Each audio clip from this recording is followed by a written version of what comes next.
Presiden Joko Widodo menjelaskan impor beras sebanyak 2 juta ton secara bertahap bertujuan sebagai cadangan beras saat El Nino menyerang.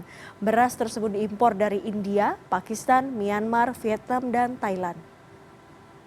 Menurut Jokowi, pemerintah harus mengimpor 2 juta ton beras dengan cepat sebab El Nino juga akan menyerang negara importir beras. El Nino adalah fenomena pemanasan suhu muka laut di Samudra Pasifik sehingga Indonesia akan mengalami kekeringan atau kemarau. Jokowi mengklaim beras impor tersebut tidak akan memengaruhi harga beras di pasar domestik sebab beras impor akan digunakan sebagai cadangan beras pemerintah atau CBP. Itu untuk cadangan Bulog karena kemungkinan akan ada yang namanya El Nino, kering panjang, sehingga Bulog, Badan Pangan mempersiapkan diri dengan memperkuat cadangan berasnya.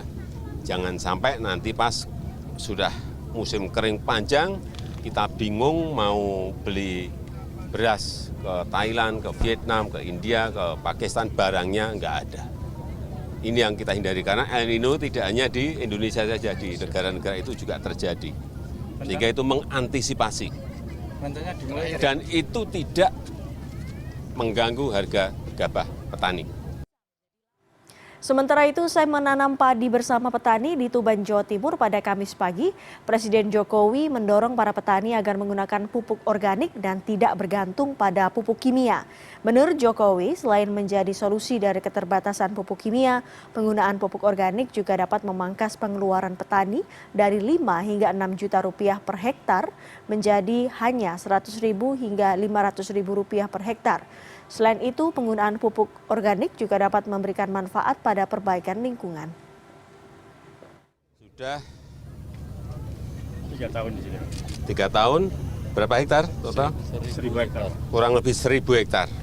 Semuanya organik dan biaya untuk pupuknya yang biasanya per hektar bisa sampai 5 sampai 6 juta per hektar, di sini hanya antara 100 sampai 500 ribu per hektar. Ini yang saya kira kalau bisa dikembangkan di daerah yang lain seperti yang dilakukan oleh Serikat Tani Indonesia, ini akan banyak mengurangi kos yang harus dikeluarkan petani dan tidak ketergantungan kepada pupuk-pupuk kimia.